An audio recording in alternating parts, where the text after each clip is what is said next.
Actions, devises, obligations, matières premières. La bourse est devenue un casino géant où les traders achètent et vendent sans arrêt. À chaque transaction, l'objectif reste le même, faire de l'oseille.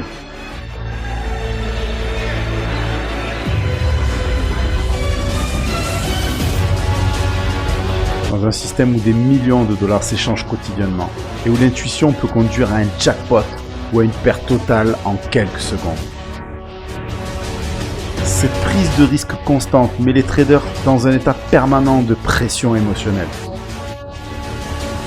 Différents sentiments affectent mon trading. Le trading est presque entièrement psychologique. Nous craignons la perte et nous voulons faire beaucoup d'argent. Quand vous engagez plusieurs millions dans le marché, c'est épuisant et ça joue vraiment sur vos émotions. Quand vous ressentez cela, c'est comme si vous étiez sous l'influence d'un narcotique.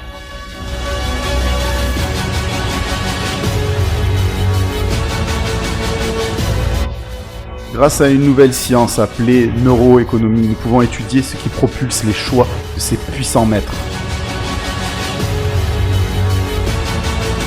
Quelles hormones ou émotions peuvent obscurcir la clarté des traders? Ou les récessions sont le résultat de leur comportement irrationnel. C'est le facteur humain, le maillon le plus faible de l'économie mondiale.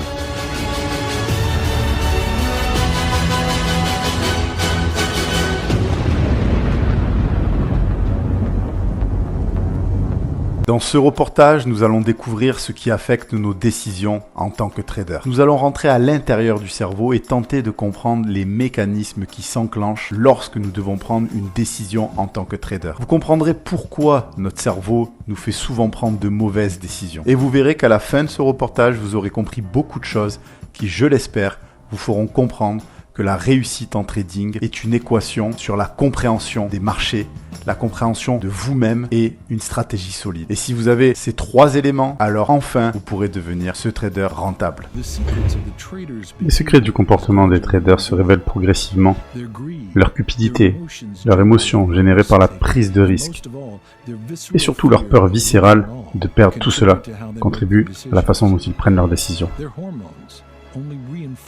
Les hormones uniquement renforcent ce phénomène. Et pour mieux comprendre les mécanismes psychologiques et physiologiques, nous devons regarder plus profondément à l'intérieur du corps humain et pénétrer dans le cerveau. À l'intérieur du cortex cérébral se trouve la source de toutes nos actions quotidiennes, de nos mouvements les plus simples à nos pensées les plus compliquées.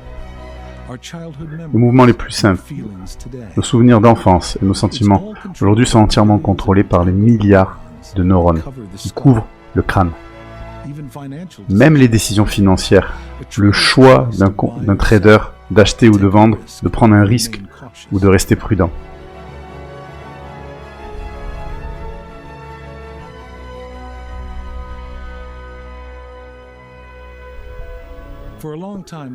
Pendant longtemps, le cerveau humain est resté un mystère pour les scientifiques. Mais au cours des 10 dernières années, des appareils d'imagerie sophistiqués ont été développés qui nous permettent d'observer le cerveau en action.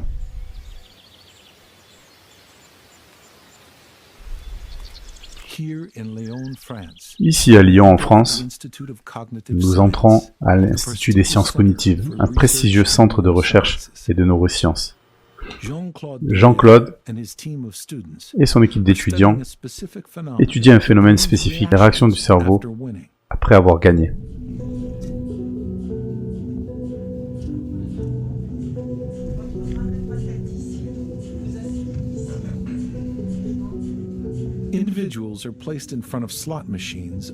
Les individus sont placés devant des machines, sous des appareils d'imagerie.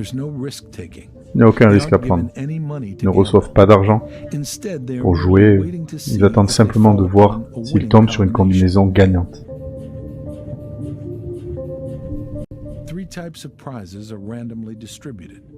Trois types de prix sont distribués aléatoirement.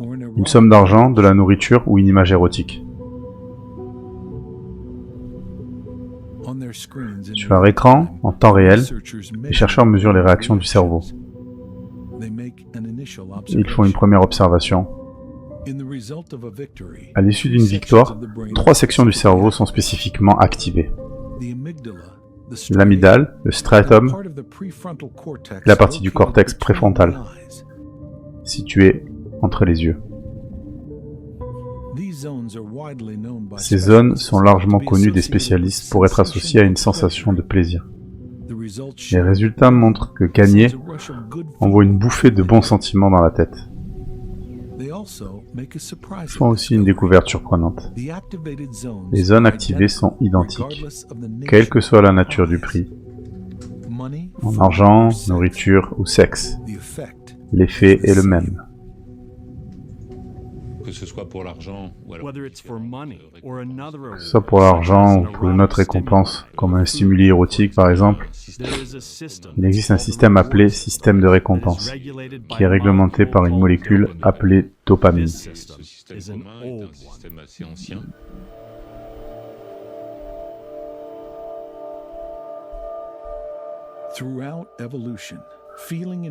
Tout au long de l'évolution, se sentir enrichi est devenu tout aussi important et gratifiant que manger et se reproduire. Le circuit neuronal connecté à ce phénomène, c'est ce que les scientifiques ont nommé le système de récompense, qui implique la très célèbre molécule dopamine, également connue sous le nom de produit chimique du plaisir. À chaque résultat positif, la dopamine est libérée par les neurones à l'arrière de notre cerveau, puis se propage dans l'amygdale striatum et le cortex préfrontal. Ces zones déclenchent une onde de bien-être dans le reste du cerveau et du corps. Plus le vent est fort, plus la dopamine est libérée. Ce processus qui peut propulser un trader dans un état d'exaltation totale. Quand vous arrivez à gagner 50, 100, 200 Quand vous arrivez à gagner 50, 100, 200 000 dollars en quelques minutes, ça fait beaucoup d'argent, en peu de temps. Il y a une certaine sorte de satisfaction, un sentiment qui est grisant. Le truc, c'est de savoir comment le gérer.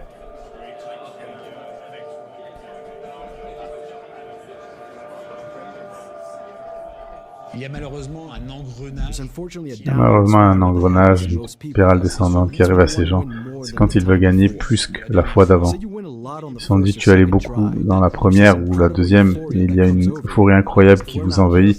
On n'y fait pas attention, on peut vite sombrer dans cette spirale infernale qui consiste à prendre de plus en plus de risques.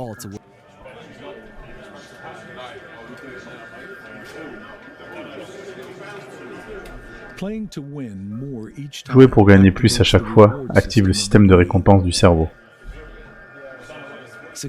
Les victoires successives entraînent une libération accrue de dopamine. Et la testostérone produite par les jeunes hommes ne fait qu'intensifier la production de cette molécule de plaisir. C'est un état d'esprit addictif. Pour le neuroscientifique Mathias Pesiglione, spécialiste du comportement motivationnel cérébral, ce mécanisme cérébral pourrait expliquer l'attirance quasi incontrôlable vers le risque qui accable certains traders. La dopamine va renforcer les circuits qui mènent à la récompense. C'est un résultat très simple, très basique de l'apprentissage. Ce qui peut expliquer ce qui entraîne de l'addiction dans n'importe quel comportement qui donne du plaisir, qu'il s'agisse de drogue ou d'achat compulsif. C'est le genre d'addiction qui peut survenir chez certains traders. Même s'ils ne gagnent que de temps en temps, ces victoires occasionnelles vont déclencher ces montées de dopamine et vont les renforcer dans leur comportement.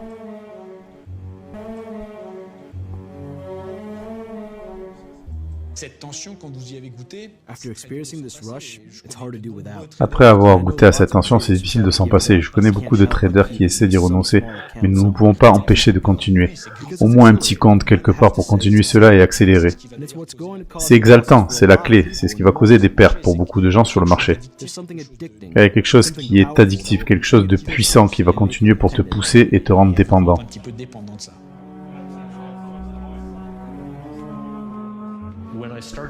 Quand j'ai commencé les études dans la salle de marché, donc de retour dans une salle de marché, mais pas en tant que trader, j'ai entendu tous les sons familiers de la salle des marchés. C'était presque irrésistible. Je tenais ma main pour pas décrocher le téléphone et faire un échange. Et dans notre quête sans fin de plaisir, notre cerveau offre une autre influence majeure. La peur irrationnelle et inconsciente.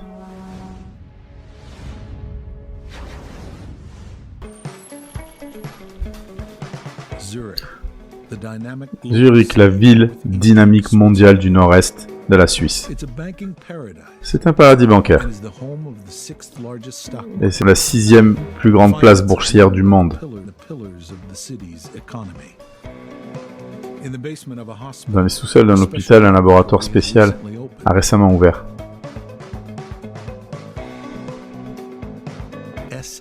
Le laboratoire ICMS, fondé par Ernest Fear, un économiste de renommée mondiale. Il estime que les décisions des traders sont grandement influencées par leurs émotions, peu importe la somme d'argent en jeu. Ce sont des êtres humains, voyez-vous, et ils sont soumis à des impulsions irrationnelles, comme tout autre être humain. Il y a certaines émotions qui guident notre prise de décision de manière très rationnelle, mais irrationnelle. C'est quand il y a des émotions qui ne sont pas pertinentes pour mon expérience et qui jouent un rôle au moment de la prise de décision. Comme lorsque j'étais en colère avant de prendre la décision, alors cette colère ne devrait pas colorer ma décision, mais elle le fait. Lorsque je suis menacé sous un certain danger. Depuis plusieurs mois, Ernest Fear et Christian Ruhl, directeur du laboratoire, mènent des expériences choquantes pour mieux comprendre comment le stress et la peur influencent nos prises de décision. Dans l'une des expériences, les volontaires jouent à un jeu de hasard typique alors qu'ils sont placés sous une IRM. Mais avant même de faire leur choix et décider de parier ou non, un écran clignote devant eux. Si c'est bleu, rien ne se passe, mais si c'est vert, cela indique qu'ils vont recevoir un choc électrique en fin de partie. Le choc est petit, mais douloureux, et surtout, il sera administré peu importe s'ils gagnent ou perdent. Ils ne reçoivent pas beaucoup de chocs, mais ils savent que dans certaines conditions où l'écran a une couleur particulière, il est possible qu'ils soient choqués, très fort, et c'est assez douloureux. Nous pouvons mesurer par leur conductance cutanée, par exemple, qu'ils sont vraiment très anxieux lorsqu'ils savent qu'ils pourraient être choqués. Et nous mesurons ensuite leur comportement de prise de risque financier. Nous sommes donc très intéressés par savoir comment le cerveau valorise les choses et les risques. En particulier lorsque vous êtes dans un état d'anxiété étendu versus lorsque vous êtes dans un état détendu. Les zones du cerveau sont activées lors de ce jeu stressant. L'amygdale, qui représente à la fois les émotions positives et négatives, et l'insula antérieure, qui est liée à la sensation de dégoût. Dans ces conditions, les participants sont beaucoup plus susceptibles de prendre des risques. Même si le choc est totalement aléatoire et sans rapport avec leur performance, la menace de celui-ci les met dans une transe dont ils veulent juste en finir et se sortir au plus vite de cette terrible situation. Le stress les a rendus incapables de prendre de bonnes décisions. Le danger au moment de la prise de décision affecte ma prise de décision, même s'il n'a aucun impact. Une menace de choc est un stimulus émotionnel assez fort, et c'est cela qui active l'insula intérieure très fortement, et c'est une sorte de perte. Vous voyez, c'est une menace de perte, et donc ces composants émotionnels jouent un grand rôle dans la prise de risque.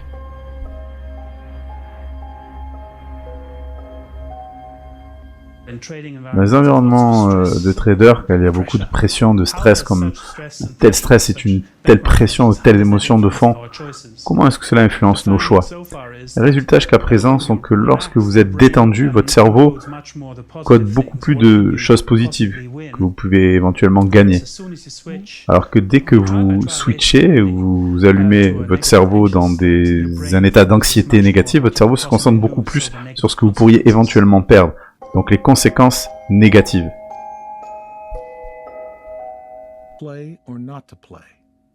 Jouer ou pas jouer. Se battre ou fuir. Notre comportement est le résultat de nos réactions subconscientes, des impulsions héritées de notre cerveau. Mais malgré ces réflexes émotionnels, les humains possèdent une carte de sécurité, la raison.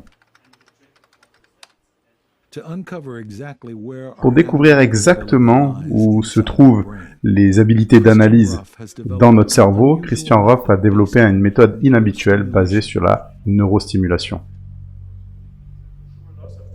Il utilise des impulsions électriques pour activer des neurones spécifiques. La première chose que nous allons faire est donc de localiser la zone de votre cerveau que nous voulons stimuler. Pour cela, il faudra mettre ses lunettes, s'il vous plaît. La technique est non invasive et généralement non douloureuse. À l'aide du pointeur, il commence par localiser une zone spécifique du cerveau, dans le cortex préfrontal. Cette zone est censée être connectée avec une prise de décision consciente.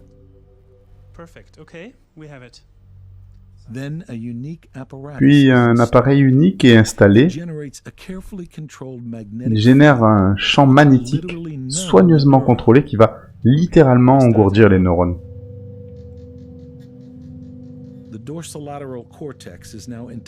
Maintenant, le cortex latéral est maintenant totalement inopérant pendant quelques minutes. C'est à ce moment-là que les chercheurs posent une série de questions financières.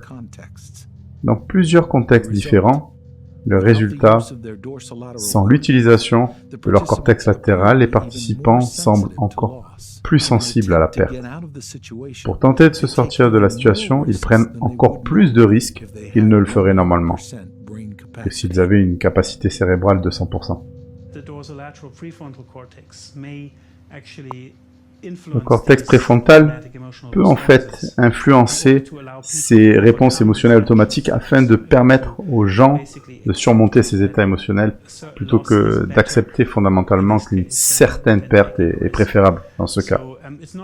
Puis de prendre un risque. Donc ce n'est pas juste du tout le cortex préfrontal que nous pensons qui détermine le comportement, mais plutôt l'influence que les portes du cortex préfrontal pourraient avoir sur ces zones émotionnelles comme l'amygdale et l'insula. En influençant les réactions instinctives du cerveau, que cette région du cortex pourrait être considérée comme le centre de commande pour la prise de décision. C'est comme un bouclier cognitif qui nous empêche d'être contrôlés par nos impulsions. Nous pouvons peut-être considérer le cerveau comme un orchestre. Donc, s'il y a différentes zones cérébrales spéciales qui ont chacune une fonction particulière, comme les instruments d'un orchestre, ils sont tous des sons distinctifs. Et dans le cerveau, c'est similaire. D'une part, s'il y a le système de récompense cérébrale, c'est un système qui code essentiellement ce qui est précieux pour nous, ce qui nous récompense. Puis il y a aussi d'autres zones cérébrales qui codent des états émotionnels qui sont constamment actifs, en essayant pour évaluer tout ce qui se passe dans le monde. Et ce sont essentiellement toutes ces zones qui pourraient, on dire, codent des impulsions quelque peu automatiques, des impulsions émotionnelles.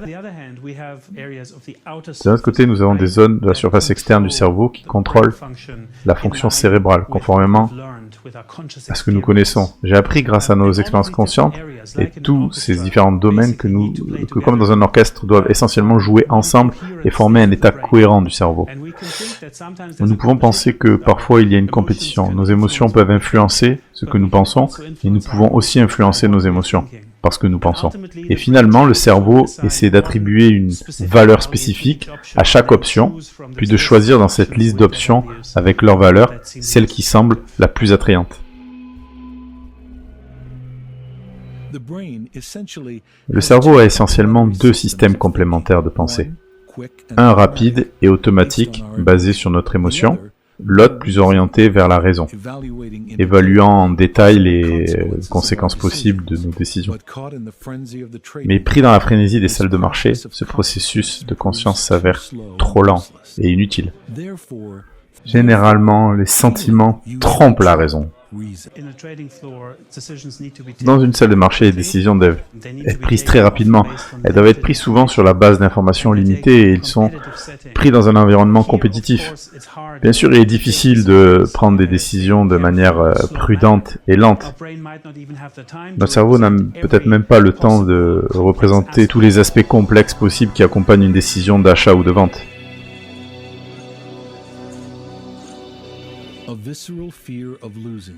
Une peur viscérale de perdre est un désir dévorant de gagner. Rob Hoffman, professeur de trading basé à Chicago, affirme que ces deux réflexes sont les deux plus grands ennemis des traders jouant en bourse, que vous soyez un professionnel ou non. Les émotions qui animent vraiment le marché sont la peur et la cupidité. Nous craignons la perte et nous voulons gagner beaucoup d'argent. Et je vois même des joueurs, des gens qui aiment jouer au casino, au poker. Je vois que des gens comme celui-ci veulent entrer sur les marchés parce qu'ils voient que beaucoup d'argent peut être gagné très rapidement. Mais ils ne pensent pas aux pertes qui peuvent survenir ou ils pensent que cela ne m'arrivera pas. Ce qui est terrible avec les histoires, comme What's horrible with stories like with Kerviel, Ce qui est terrible avec les histoires comme Kerviel à la Société Générale ou avec d'autres, c'est un schéma classique pour beaucoup de gens. Même quelqu'un qui a 5 ou 10 000 dollars sur son épargne en action peut tomber dans le même piège, qui signifie qu'il prend une position, tombe amoureux et ensuite, je ne peux pas m'en sortir. Ils ne veulent pas admettre qu'ils ont fait une erreur. L'humanité est en quelque sorte programmée pour faire des erreurs dans des situations stressantes. Comme si notre constitution biologique n'était pas appropriée dans le contexte boursier. Commencez à comprendre que le trading n'est pas une question seulement de stratégie, mais que la partie psychologique est extrêmement importante. Et vous serez d'accord avec moi que la partie psychologique, il va y avoir plusieurs façons de la dompter. Et notamment, une des façons les plus intéressantes, en tout cas une façon qui m'a réellement aidé moi à devenir rentable, c'est de comprendre ce qu'il se passe dans les marchés. Vous serez beaucoup moins influencé par vos émotions. C'est logique. Comprenez qu'aujourd'hui, dans votre propre métier, vous n'êtes beaucoup moins influencé par votre environnement parce que vous comprenez ce que vous faites. Donc même si quelqu'un demain venait à vous dire que ce que vous faites, c'est pas bien, etc., si vous connaissez réellement votre métier, vous avez beaucoup plus confiance dans les actions que vous menez au quotidien. Et dans le trading, c'est la même chose. Il y a une part d'inconnu et vous devez impérativement minimiser au maximum cette part d'inconnu afin de prendre des décisions beaucoup plus éclairées et comprendre réellement ce qu'il se passe et savoir ce que vous devez faire. Si vous voulez réellement comprendre l'activité des opérateurs au quotidien, j'ai une formation 100% gratuite que je vous mets en description et vous allez comprendre énormément de choses. Et je pense que ça vous aidera vraiment dans votre trading. Au niveau individuel, les traders doivent être mieux formés à gérer leurs émotions. Plus qu'un gestionnaire relatif, je suis presque plus un gestionnaire d'émotions humaines. Nous travaillons aussi rigoureusement que possible, mais même avec de l'expérience, il faut beaucoup de travail, chaque semaine, chaque mois, pour rester sur la bonne voie. dans le droit chemin.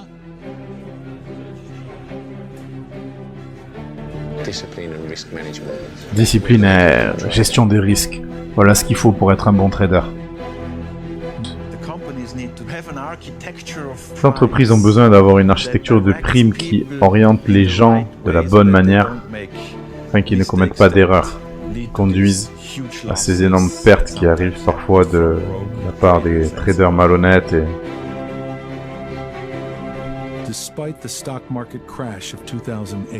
malgré le crash des marchés boursiers de 2008, aucune nouvelle réglementation n'a été mise en place. Et pourtant, les neuroéconomistes semblent unanimes. Si rien n'est fait, une autre crise financière mondiale pourrait frapper à tout moment.